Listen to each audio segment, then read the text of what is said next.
ഇത് എന്നാ പറഞ്ഞാലെന്തേ? ഡൽഹിയിലെ ആം ആദ്മിയുടെ വെടി തീർന്നില്ലയോ? 272 സീറ്റിൽ 182 BJP തൂത്തുവരില്ലയോ? അവിടെ ആത്മിക്ക് പിടിച്ചു നിൽക്കാൻ ഒരു കാലടി മണ്ണെങ്കിലും കിട്ടിയില്ലേ?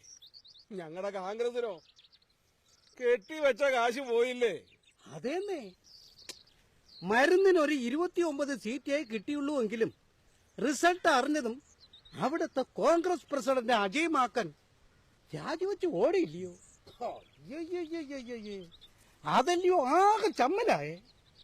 നിങ്ങളിങ്ങനെ നിരാശനാകാതെ സഖാവേ, 10 കൊല്ലമായി BJP ഭരിക്കുന്ന ഡൽഹി കോർപ്പറേഷൻ ഇക്കുറി അവരെ നിലനിർത്തിയതല്ലാതെ ഇതവരുടെ വിജയമൊന്നുമല്ല.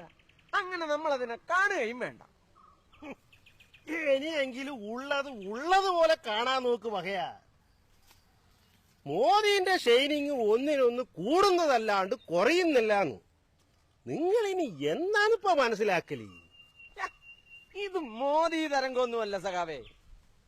ആപ്പുകാര് പറഞ്ഞ പോലെ ഇത് വോട്ടിംഗ് മെഷീന്റെ തരംഗമാണ്.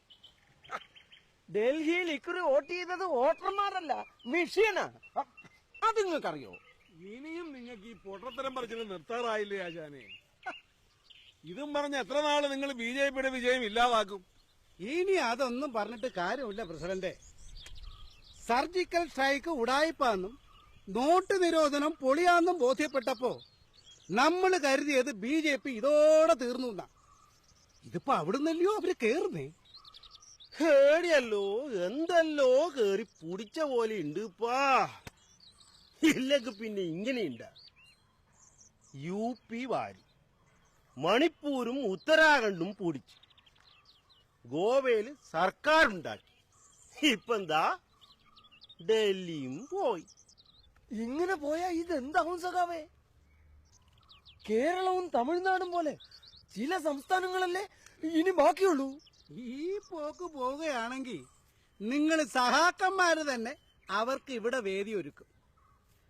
പിന്നെ തമിഴ്നാട്ടിലാണെങ്കിൽ OPS EPS കൂടെ ചേർന്ന് അവരെ കൈപിടിച്ചു കൊണ്ടുവരികയും ചെയ്യും.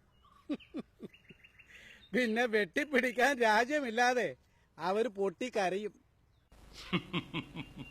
എഴുതിയ വിധി കരഞ്ഞാൽ പോകുമോ?